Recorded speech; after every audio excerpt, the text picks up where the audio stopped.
You are listening to the Colts Report on the Central Indiana Sports Report. The Colts Report is every Friday during the Colts season, and for now we're just trying to find a place for it while IU, Purdue, the Pacers, IndyCar are all in season. Plus, we're still looking for a Colts contributor who will be the one who makes the weekly schedule. Will has filled in all season because he's a great guy and loves talking Colts, but we're looking for somebody else to join Will and become the leader of this podcast. If it's you, let me know. I'm pretty easy to find. So join us for the Colts Report every week. We just don't know what day yet. Welcome, Colts fans, to the Central Indiana Sports Report for this week's Colts Report. This week with Will Retherford, who I want to remind everybody is filling in as our Colts guy. He is our national sports guy, and we are looking for some people to talk Colts. So 502-533-3161. Please text me. Don't call me. Set up a time for a phone call. Will, let's talk about the Indianapolis Colts and what they need to do between now and next season to be competitive. And I want to know, what are the pieces that you build around? Well, I think it's low-hanging fruit to say Tyler Warren at this point is absolutely a player to build around. Sauce Gardner is a player that you build around at the corner position. I really like their secondary. I like their secondary a lot. I think that you can build off of that. They need to completely rehaul the linebacker room. They need to get better in the front four. Offensively, I kind of like where they're at. I would have liked to see them have this year's first-round pick because I think they could have potentially gotten a wide receiver that could help them out a lot. I think with Michael Pittman's cap hit, I'm curious to see if they're going to trade him or not. Kind of been some conversation. It feels like the writing's on the wall that he's likely out. It's too bad. He was a good Colt. I think that he will be remembered as a player that played the game the right way. I think he played injured a lot. I think it affected him down the stretch, the end of years throughout his career. I think he really had something special with Daniel Jones. Their rapport was really good. But it's the nature of the business. I think that if they go into next year expecting Alec Pierce to be their number one receiver, they're lunatics. And it would just be the same old bullshit that the Colts do every single year. Think that the guys they have on their team are better than they are. They are just completely bitten by bias when it comes to their talent evaluations. Alec Pierce is a fine number 2 receiver, but there's a reason he only caught 47 footballs last year. And it's not because he was hurt. It's because he was open and was able to catch 47 footballs. That's just not a number 1 receiver in this league. At any capacity, it's not. Deshaun Jackson, who is similar build in terms of his yards per catch ratio, he wasn't really a number 1 receiver. Teams tried to make him a receiver, a number 1 and a true alpha, but he's just not. That type of football player just is great at clearing the field. There were a couple of those guys who were alphas, but not very many. Tyreek Hill is an alpha. He's that similar type player. And I think Steve Smith was kind of an alpha, and he was similar type player. But even Tyreek and Steve Smith were posted years with over 85 receptions. Alec Pierce hasn't had a year he's had over 65 receptions. Right. I'm just talking about that role. Yes, that role, I get it. They kind of need Michael Pittman. I think that his role with Pierce is great when you have a quarterback that can deliver the ball the way that you need to.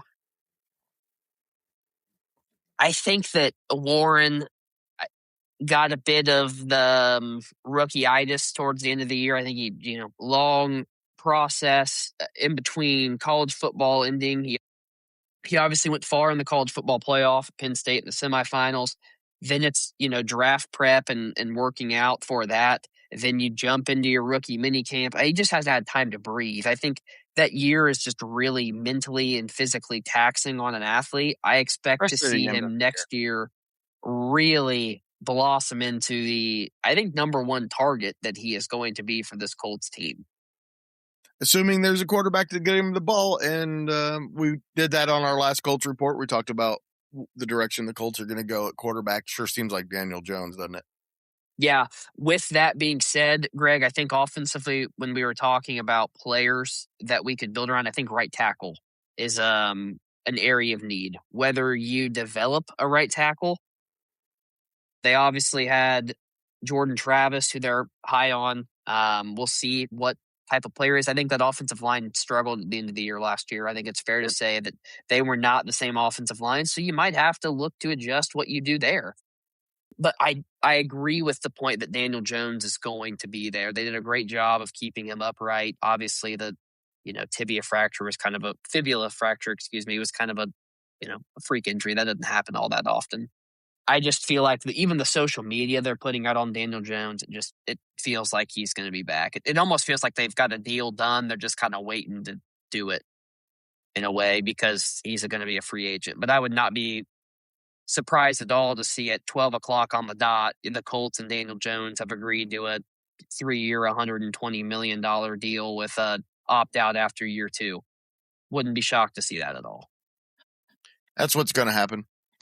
If I was running the team, that's not what would happen, but that's okay. It's not the worst option in the world. At least they have that option. I don't think they'll franchise tag him because I don't think they want to pay him top 3 money. Better not. And they shouldn't. They should not do that. If that's the only way he's coming back to Indy, you got to let him walk.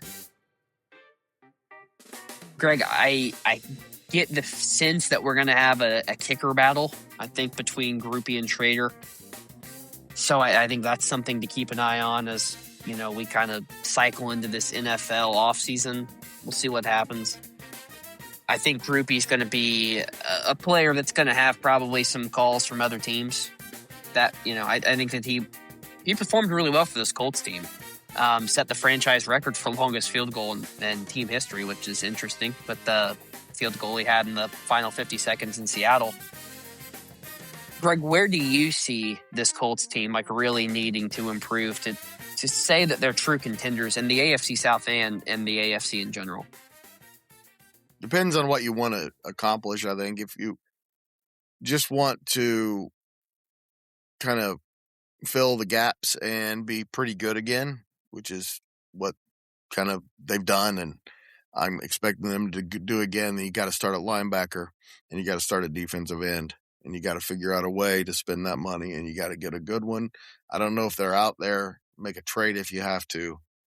But Quiddy Pay is not getting the job done, and he's never going to. Another example of them estimating their talent in the player. No doubt about it. And I think the same is the case for Latu, although I think toward the end of the year he was a little bit better. I think the only way he's going to be good is standing up. I don't think he's a pass rusher, but I don't think he's any good either. I don't think the front 7 is nearly good enough.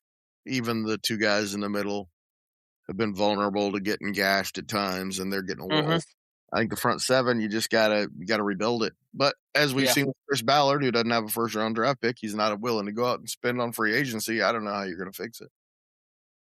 No, I don't either. I think they're in the – here's the fact. They're going to finish 3rd in the AFC South behind Houston and Jacksonville, and whether they're in a playoff spot comes down to how bad their schedule is that they play, I think. That's kind of my thought on this team. That's what I think they'll be that's what they were 5 years ago. It's what they'll be 5 years from now. It's the same situation. Will, you and I will talk free agency in the next few weeks. Hopefully we can find somebody else to talk with us. We will also talk about the draft coming up on the Colts Report in the next few weeks. But for now, I want to talk about, if you were Chris Ballard, where do you start? I think it's without question, even as bad as I think their front 4 is, I think the linebacker room is bottom 3 in the league. They're that bad. Yeah. So that has to be where you, I think, reevaluate. I really liked Carson Schlesinger. I talked about him in the draft. I loved him out of UCLA. I kind of wish the Colts would have potentially traded up in the 2nd round to go get him because he's defensive rookie of the year. Incredible playmaker for that Browns defense. And I thought that he really filled the need that the Colts had. Obviously, I don't think you were going to take him in the 1st round. I don't think you should probably take linebackers too often in the 1st round ever.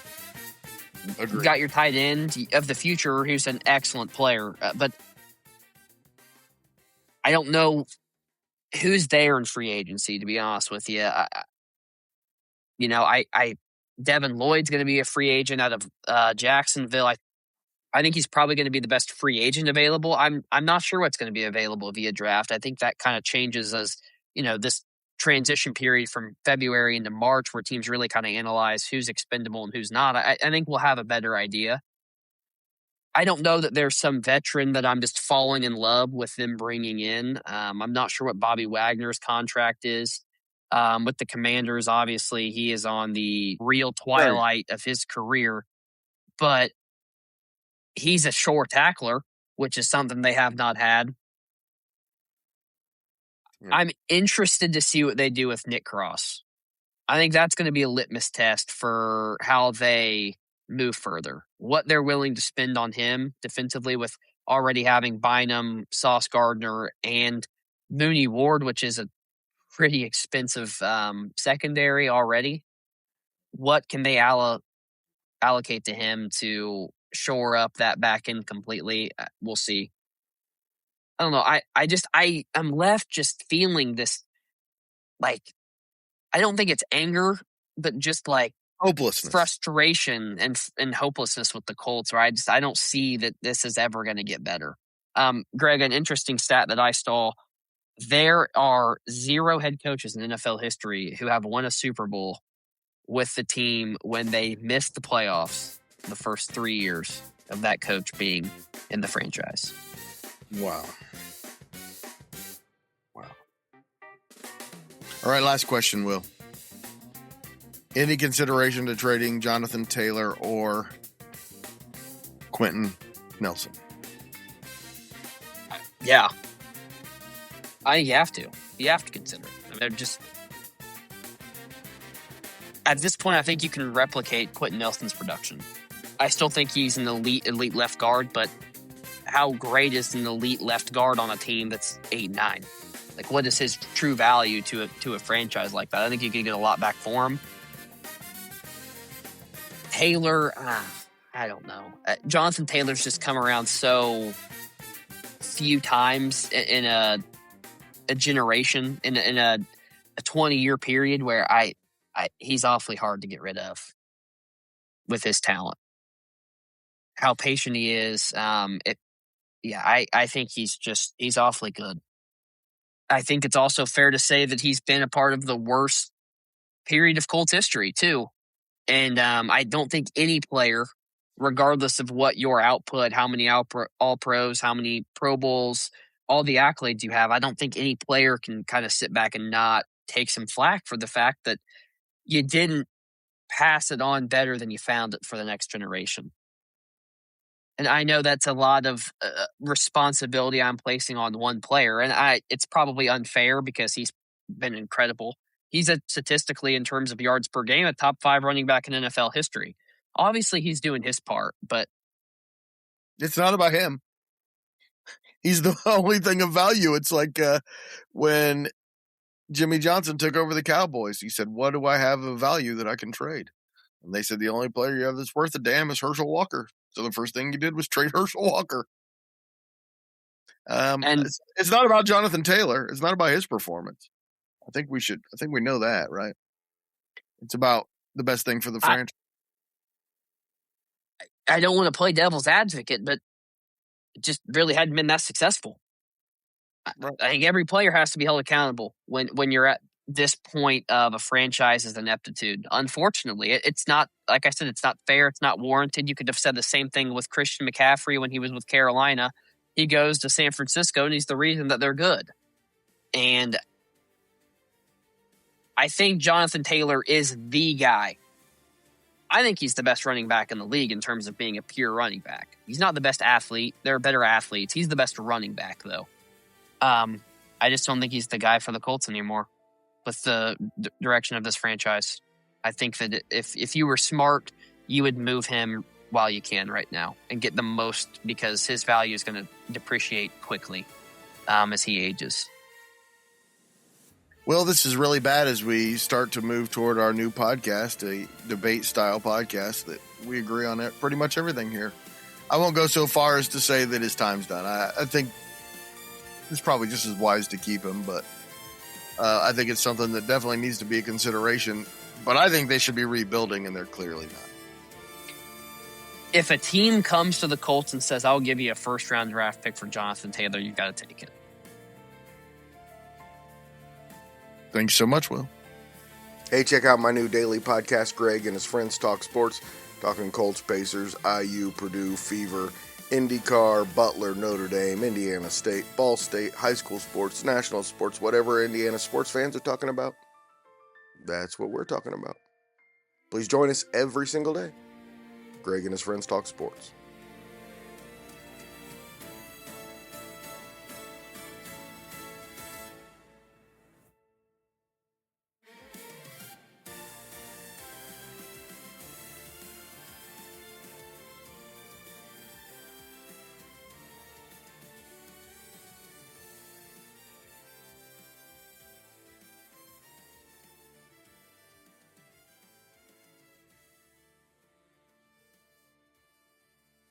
Central Indiana Sports Report is a product of ITG Media, and I love Susie.